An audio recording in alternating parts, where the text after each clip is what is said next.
Ce soir, à Découverte, l'intelligence artificielle. Comment les ordinateurs arrivent-ils aujourd'hui à voir et décrire ce qui les entoure, à lire, parler, comprendre et prédire l'évolution de nos maladies? Comment ces machines intelligentes pourront-elles cohabiter avec les humains?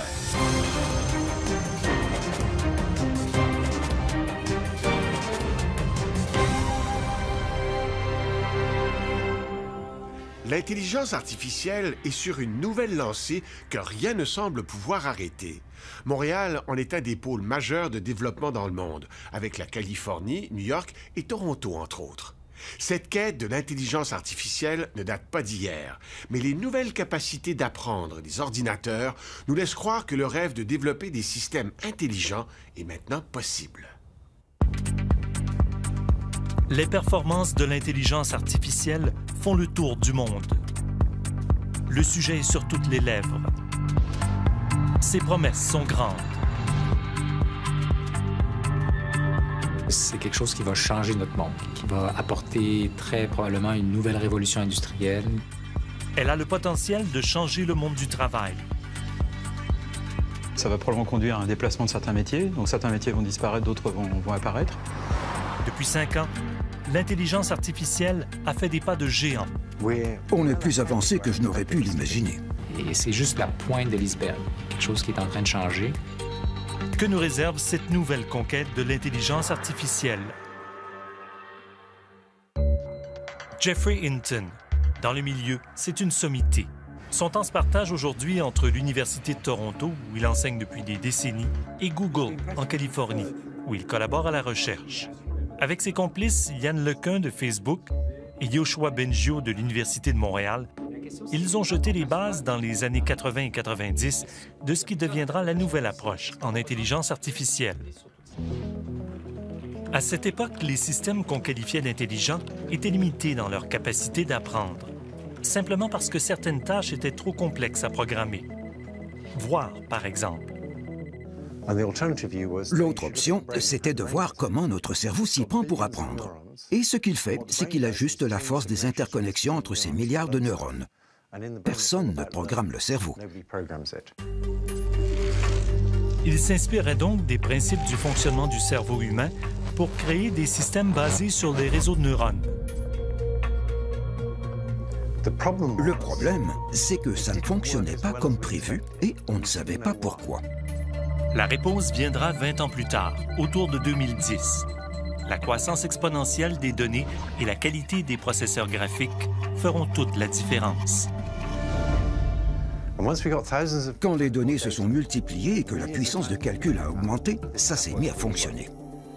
La consécration de leur méthode vient en 2012.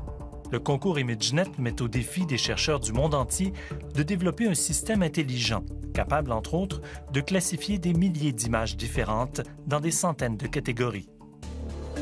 Jeffrey Hinton et 2 de ses étudiants de l'Université de Toronto participent au concours. Leur système est basé sur les réseaux de neurones profonds. Le résultat déclasse leurs concurrents. Ils abaissent le taux d'erreur de 25 à 16 % d'un seul coup. C'est presque 2 fois moins d'erreurs. En moins d'1 an, c'est devenu le standard dans cette compétition-là. L'année d'après, pratiquement tous les compétiteurs utilisaient l'apprentissage profond. Du coup, les grandes compagnies comme Google, IBM, Amazon, Facebook se joignent aux universités déjà lancées dans la course au développement de l'intelligence artificielle. En 2013, Yann Lequin est embauché pour diriger la recherche en intelligence artificielle chez Facebook. Pour prédire des variables de bas niveau. Dans son laboratoire à New York, comme dans tous les laboratoires du genre, l'endroit est calme, presque monastique. La mission de chacun, repousser les limites de l'intelligence artificielle, en utilisant cette approche qu'on appelle l'apprentissage profond. Pour comprendre en quoi elle consiste, voyons comment elle a permis d'améliorer la capacité de voir des ordinateurs. OK. Alors voilà, c'est un bureau. Yann Lequin s'amuse à nous montrer de quoi son appareil est capable. Un écran. Une plante. Donc ce système connaît tout un tas de catégories qu'il peut reconnaître en temps réel sur le téléphone. Un échiquier. Tout ça a l'air banal. Et pourtant... Il y a environ entre un quart et un tiers de notre cerveau qui est entièrement dédié à la perception visuelle. Ce que ça veut dire, c'est qu'en fait, c'est une tâche extrêmement compliquée pour notre cerveau que de voir. Et c'est très difficile pour les ordinateurs aussi. Difficile parce que l'ordinateur ne voit pas le monde comme nous. Il ne sait pas ce qu'est un humain, ne connaît pas le nom des objets, leur utilité, leurs relations. Il doit tout apprendre. Imaginez que vous soumettiez cette photo à l'ordinateur. Ce qu'il perçoit, ce sont des valeurs numériques qui correspondent à la luminosité de chaque pixel de l'image. Pour l'ordinateur, c'est disons 3 millions de données, des chiffres et rien d'autre. Vous avez 3 millions de chiffres et vous devez convertir ça pour que la réponse soit 2 enfants jouent au frisbee. Demandez-vous, si je devais écrire une formule pour arriver à ça, qu'est-ce que ce serait? C'est un problème difficile. Et pourtant, voir, c'est si évident pour un humain. Les chercheurs vont s'inspirer de la façon dont on apprend, à partir d'exemples. Quand on est enfant, on observe, on nous montre et on nous nomme les choses pour qu'on apprenne à les distinguer. On fera la même chose avec l'ordinateur.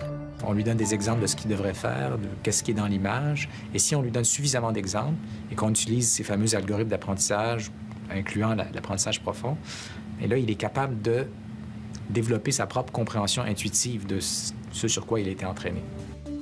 Supposons qu'on veuille apprendre à un ordinateur à identifier un chien. Le problème, c'est qu'il y a une grande variété de chiens, de taille, de position. On peut les voir en entier ou en partie. Comment l'ordinateur pourra-t-il s'y retrouver?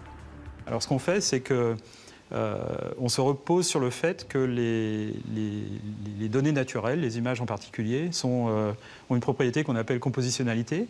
C'est un mot un petit peu savant, mais ce que ça veut dire, c'est que les objets, en fait, sont constitués de parties. Les parties de ces objets sont constituées de motifs, et ces motifs sont constitués de petites formes très simples, etc. Pour que l'ordinateur puisse apprendre à reconnaître un objet, on doit d'abord l'entraîner. Si on reprend notre exemple du chien, on lui soumet en phase d'apprentissage des milliers d'images, toutes étiquetées où on lui dit « Ceci est un chien ». L'ordinateur analyse toutes les images à travers ses algorithmes d'apprentissage qui forment un réseau de neurones artificiels disposés en couches. Les premières extraient des motifs simples, les dernières des motifs plus complexes.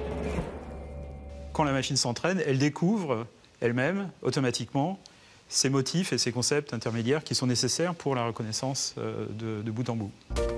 Une fois que l'ordinateur a trouvé sa stratégie pour reconnaître un chien, il sera capable d'en repérer un dans une image qu'il n'a jamais vue auparavant. Le système devra aussi apprendre à repérer dans l'image où se trouve l'ensemble des objets qu'on lui a appris à reconnaître. Il devra aussi apprendre à détecter les contours de chaque objet. C'est cette idée de construire ces systèmes à plusieurs couches qu'on appelle l'apprentissage profond ou deep learning en anglais. Et c'est ça qui a fait le secret, en fait, ce qui fait que maintenant on entend parler de voitures autonomes et d'intelligence artificielle. C'est cette raison-là. La vie, bien sûr, ne se résume pas aux images fixes. La vie est en mouvement. Tout bouge autour de nous. Et le défi de la vision par ordinateur, c'est aussi de décoder et d'interpréter toutes ces scènes dynamiques. Pour le bon fonctionnement d'un véhicule autonome, on comprend vite que la qualité de la vision est primordiale. Raquel Hurtasun de l'Université de Toronto se spécialise dans la vision des véhicules autonomes.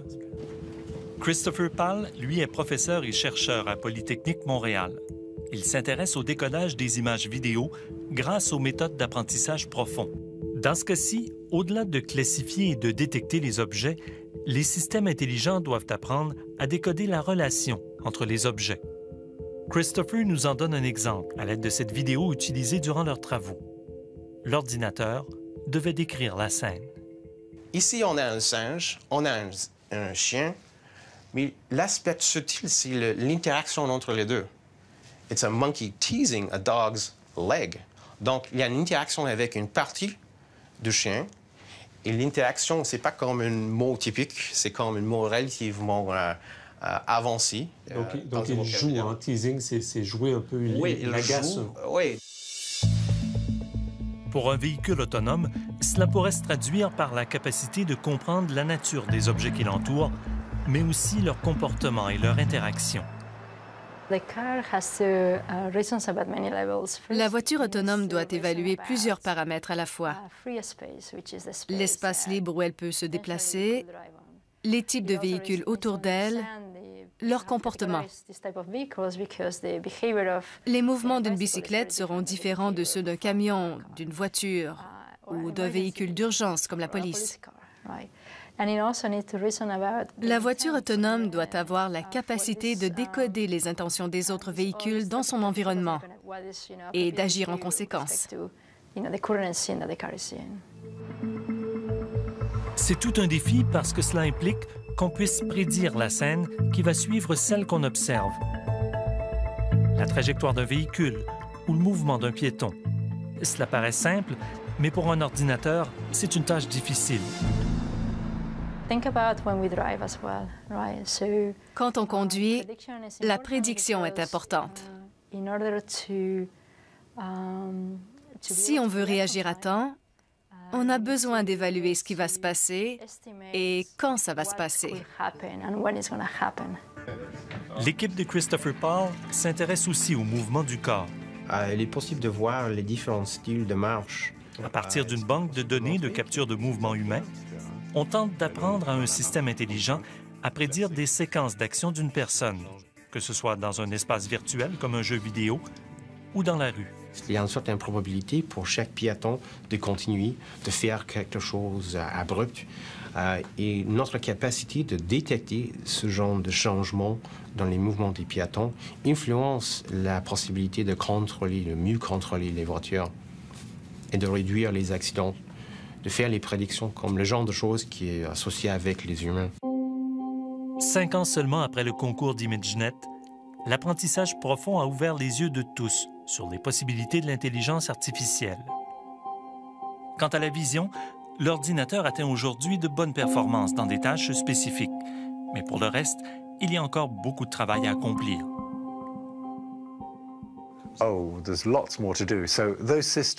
Il y a encore beaucoup à faire.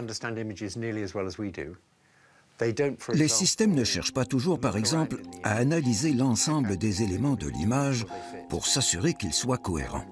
Ils le font un peu, mais pas aussi bien que nous. Et encore, la vision, ce n'est qu'une des aptitudes à maîtriser pour gagner en intelligence.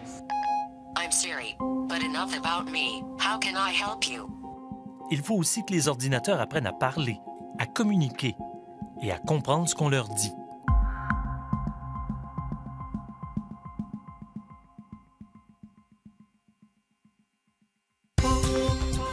Après la pause, décoder le langage humain.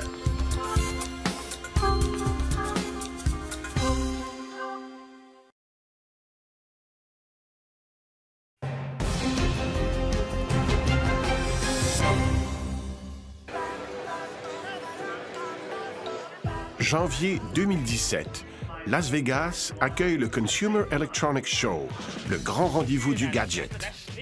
La voix est à l'honneur. On parle à sa télévision, son frigo et même sa serrure. Alexa, trigger lock. Il faut une relation de confiance, bien sûr. Quand une entité intelligente gère votre vie tous les jours, vous devez avoir une relation de confiance avec. Dans nos téléphones, nos voitures et bientôt nos cuisines, les assistants virtuels envahissent notre vie avec la promesse de la simplifier. Si on veut qu'un ordinateur nous appuie dans nos tâches quotidiennes, c'est plus simple d'utiliser notre voix qu'un clavier. Appelez maison. Le langage devient l'interface entre l'ordinateur et nous.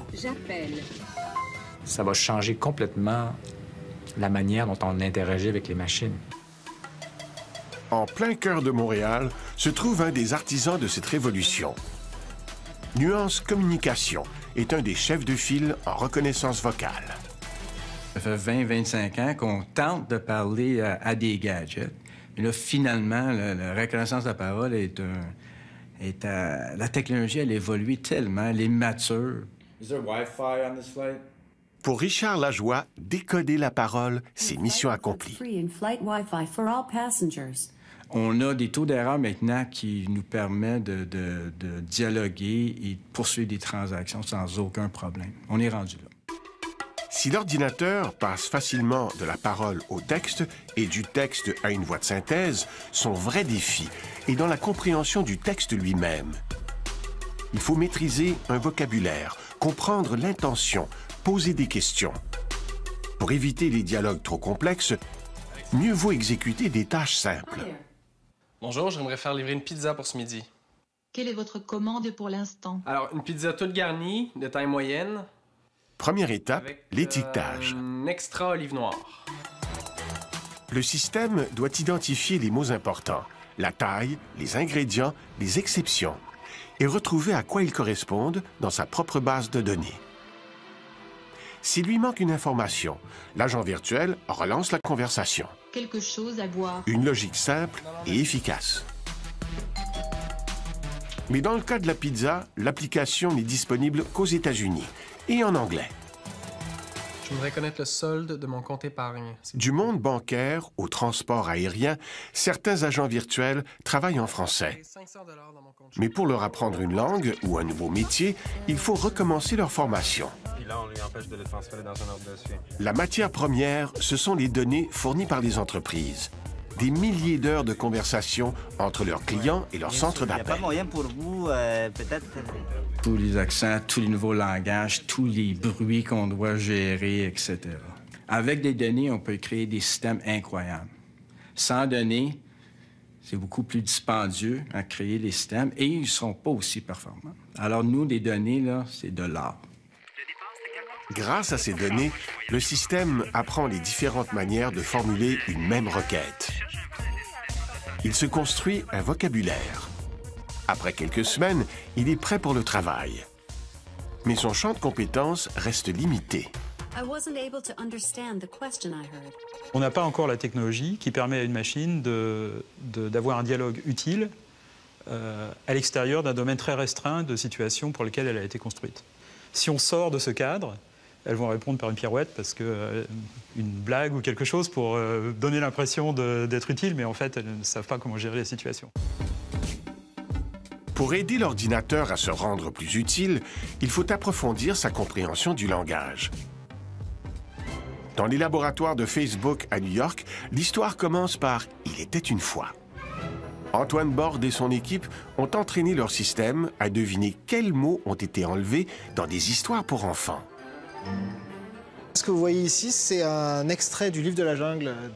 Le test peut sembler enfantin, mais pour le réussir, l'algorithme doit analyser le contexte entourant les mots et apprendre de lui-même à faire certains raisonnements.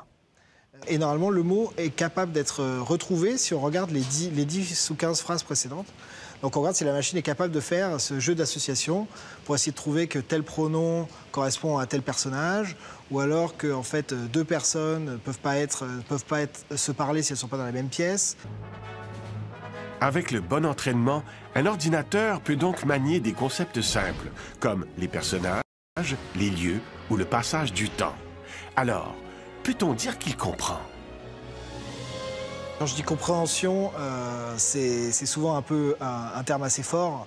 La machine comprend beaucoup moins qu'un humain comprend. C'est-à-dire qu'il faut voir que nous, dès qu'en fait on va évoquer Balou, Bagheera, le livre de la jungle, manger, sortir, on va pas juste voir un mot, on va associer beaucoup en fait d'informations qu'on a sur le mot, qui nous vient d'expériences passées, qui nous vient de connaissances qu'on a acquises, qui nous vient de ce qu'on appelle en fait le sens commun ou la connaissance du monde. Ça, la machine n'en a pas du tout. Pour contourner le problème, l'entreprise montréalaise Malouba veut familiariser la machine avec notre quotidien. Ce qu'on veut faire, c'est qu'on veut vraiment construire des algorithmes qui puissent faire du question answering, donc de la réponse aux questions. Et pour faire ça, il nous faut des données, des jeux de données qui ressemblent plus à des situations réelles, où on peut avoir des articles CNN. Ici, on va voir que ça, c'est un article vraiment très long. En utilisant des textes de nouvelles, la petite équipe a créé plus de 100 000 questions-réponses écrites et validées par des humains. Donc, par exemple, si on va savoir comment l'argent a été transféré... L'objectif d'Alessandro Sordoni, c'est de vous éviter de lire un texte entier, comme cet article concernant un transfert d'argent vers l'Iran. fait, la réponse. L'algorithme doit regarder au-delà des mots-clés pour dénicher sa réponse. En fait, la réponse ne va pas contenir des mots-clés comme transférer. Et donc, l'algorithme, il faut qu'il fasse justement des ponts sémantiques entre transférer et le fait que l'argent a été justement envoyé par avion. Faire des ponts entre les idées. Cette prouesse a attiré l'attention de Microsoft, qui a récemment acheté Maluba. Pour les chercheurs, c'est un moyen de poursuivre leur rêve, celui d'une véritable intelligence artificielle. S'il lit un texte d'échecs, il ne sait pas jouer aux échecs, bah justement, pourquoi pas?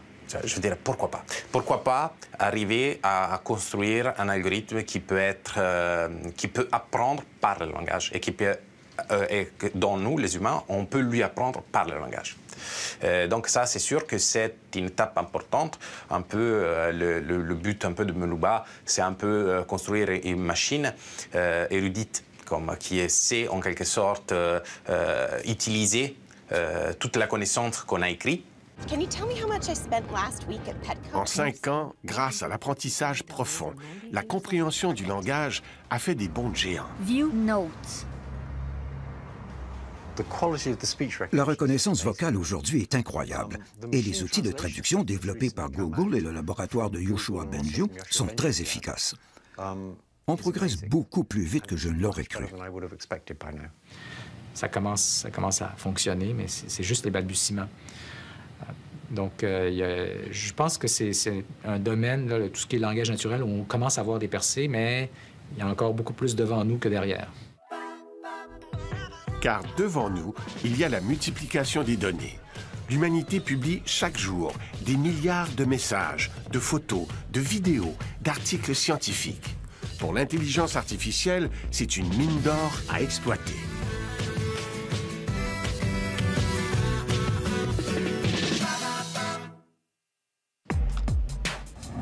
Après la pause, interpréter et prédire mieux que l'humain.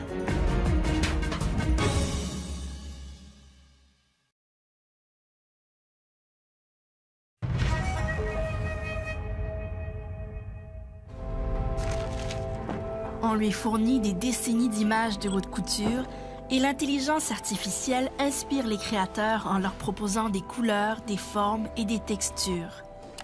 On lui présente des historiques de criminalité et elle aide les policiers à anticiper où et quand les prochains crimes risquent d'être commis. Elle suggère à des compositeurs des rythmes, des mélodies et des paroles. On est maintenant assis sur une quantité d'informations énorme qui transite dans nos systèmes et il faut pouvoir l'interpréter. Je pense qu'on devrait s'intéresser à l'intelligence artificielle.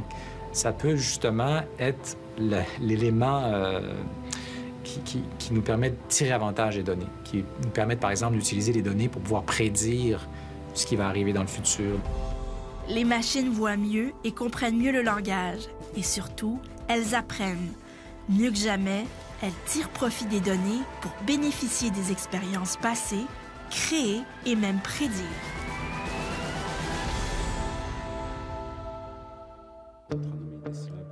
Éliminer une embolie pulmonaire, recherche de maladies métastatiques, Benoît Galix a vu les images médicales se multiplier d'une manière fulgurante dans les dernières décennies et la tâche de son équipe s'alourdir. On va regarder 20, 30, 40 scanners, par exemple, dans une journée. Chacun va contenir 2000 images. Donc, vous faites le compte. On est obligé de regarder à l'issue de la journée 20, 30 000, 40 000 images. Chacune a une information qui est très complexe.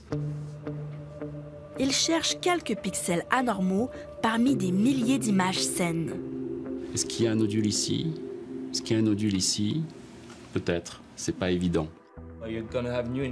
Non loin de là, Nicolas Chapadeau veut faire de Montréal une capitale des entreprises en apprentissage profond.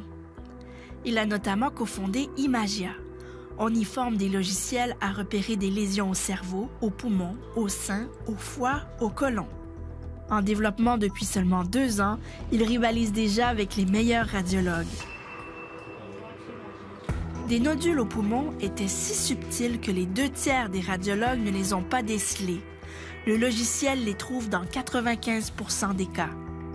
C'est la beauté de l'apprentissage profond, c'est qu'on n'a pas besoin de spécifier d'avance quelles sont les caractéristiques qui sont les plus importantes. Le réseau le découvre de lui-même. La machine n'est pas limitée à la compréhension humaine du monde extérieur, va regarder tout simplement l'ensemble des données qu'on fournit et va trouver des patterns qui peuvent être statistiques que l'humain aurait difficulté à formuler. Et à ce moment-là, le nombre de caractéristiques que la machine peut trouver sur un nodule pulmonaire, bien, on peut parler de milliers de caractéristiques. Pour y parvenir, le logiciel s'entraîne sur des radiographies dont le diagnostic est connu pour se forger une expérience qu'aucun humain ne peut égaler. L'intelligence artificielle va s'entraîner comme un humain, mais sur des millions d'exemples, non pas des dizaines de milliers. Et il va être capable de tisser des liens entre tous ces cas-là qui lui ont été proposés, un peu plus comme un humain, donc de façon intuitive. En mars 2016, c'est cette intuition artificielle qui a permis à AlphaGo, le logiciel de Google DeepMind, de battre le grand maître de Go, Lee Sedol. AlphaGo a été une surprise pour toute la communauté.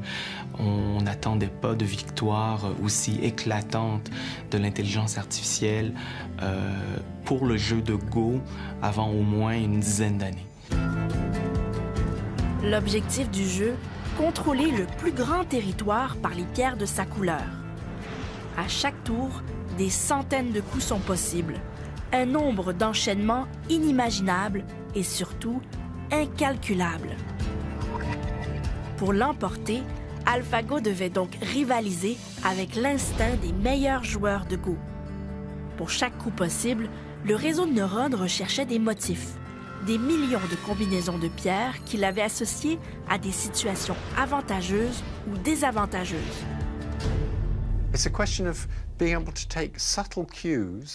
L'intelligence artificielle saisit des indices subtils qui révèlent une issue de manière probabiliste. L'humain a besoin de beaucoup d'expérience pour lier ces indices à ces issues, alors qu'un ordinateur peut digérer de gigantesques quantités de données et découvrir ces relations.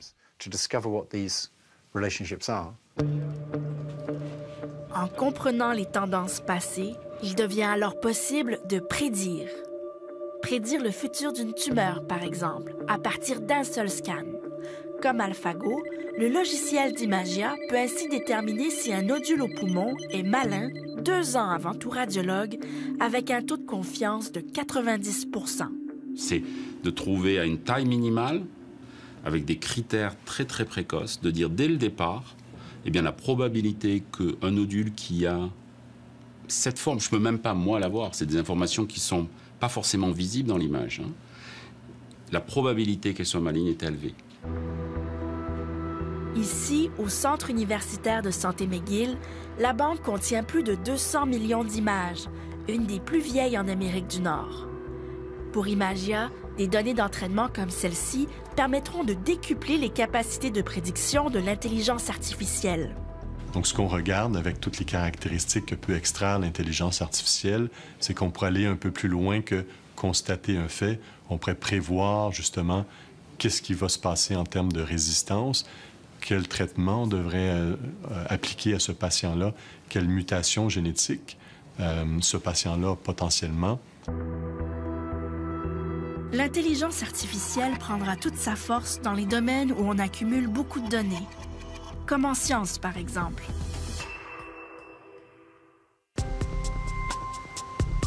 À Houston, au Texas, Olivier Lichtarge dirige des tests sur les fonctions d'une petite protéine, une kinase. Okay. Wow. Whose figure is that?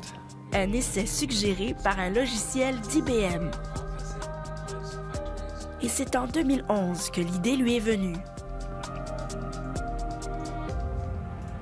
Ça s'est passé quand j'ai appris avec surprise extrême dans les médias que le programme Watson d'IBM avait battu des êtres humains à Jeopardy. This is Jeopardy, the IBM challenge. This person is appointed to carry out the requests in his will. Watson. What is executor? Right. Same category, 1600. Answer, very double.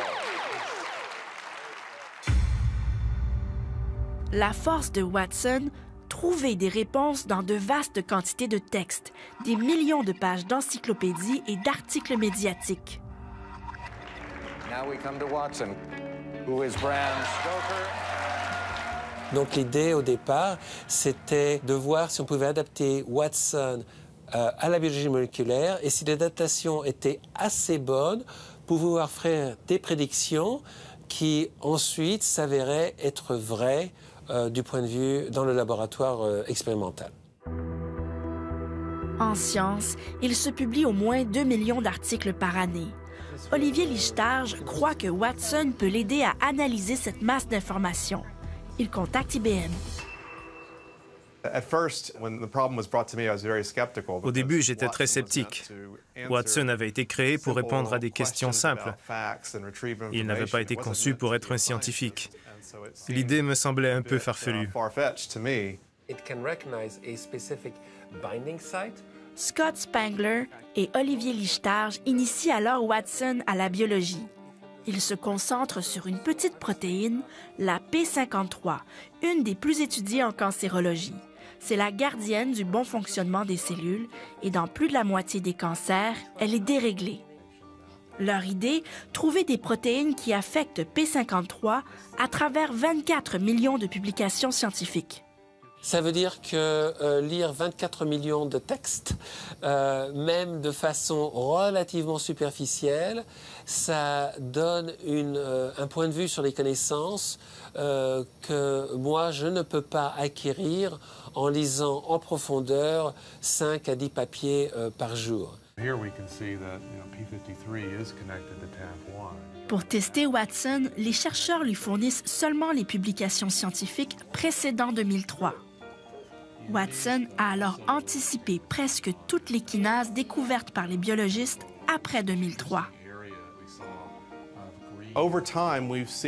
En 30 ans, 28 kinases ont été découvertes, soit environ une kinase par année. C'est la somme d'une décennie de recherche de la part de tous les biologistes dans le monde. En quelque sorte, Watson a reproduit ça en quelques semaines. Et il a même prédit de nouvelles kinases, pas encore découvertes. Les essais en laboratoire le confirment. 2 des nouvelles kinases proposées par Watson semblent agir sur P53. Vous ressentez ce « aha », ce chatouillement dans les chines et vous pensez « waouh, j'ai trouvé quelque chose ». Je n'arrivais pas à croire que Watson pouvait voir ça. J'ai alors réalisé que nous détenions quelque chose, un outil puissant, capable de lire la littérature et voir au-delà de ce qui était écrit. Watson fait à présent de la recherche en génomique, en neurosciences, en pharmacologie. Il aide aussi les oncologues à choisir les meilleurs traitements. Et chez Imagia, un premier logiciel d'aide à la détection de cancer du poumon vient d'être soumis à Santé Canada. Est-ce qu'il y aura un basculement, un changement de pratique total? Ça ne sera pas d'un coup, ça sera progressif. Mais il est clair que mes résidents aujourd'hui qui commencent la radiologie, moi je l'ai commencé il y a 25 ans, ne feront pas le même métier dans 15 ans que celui que nous faisons aujourd'hui. Cette nouvelle intelligence est capable de prouesses, mais encore dans des tâches très spécifiques. C'est important de la qualifier d'artificielle et de très étroite. C'est-à-dire qu'on développe des outils mathématiques qui exhibent les propriétés d'une intelligence dans un domaine très, très pointu. On ne parle pas du tout d'une intelligence générale qui serait aussi à l'aise à examiner un scan en radiologie, à conduire une voiture, à éduquer un enfant. On parle d'aspects très, très étroits de l'intelligence. Mais oui, je crois qu'on peut parler d'intelligence.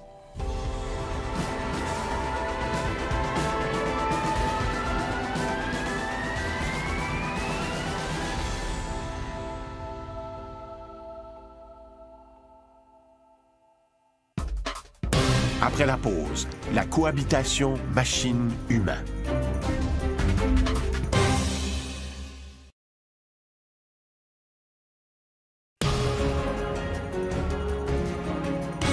Le célèbre astrophysicien Stephen Hawking a déjà affirmé que l'intelligence artificielle pourrait être la pire erreur de l'humanité. Il craint que les machines intelligentes se développent d'elles-mêmes à un tel rythme qu'elles pourraient éventuellement supplanter les humains. Cette affirmation tranche avec le climat d'excitation qui règne en ce moment chez les chercheurs. Comment la cohabitation machine-humain évoluera-t-elle? Le mariage entre la robotique et l'intelligence artificielle pose une menace sur l'emploi. Qui d'entre nous sera le plus touché?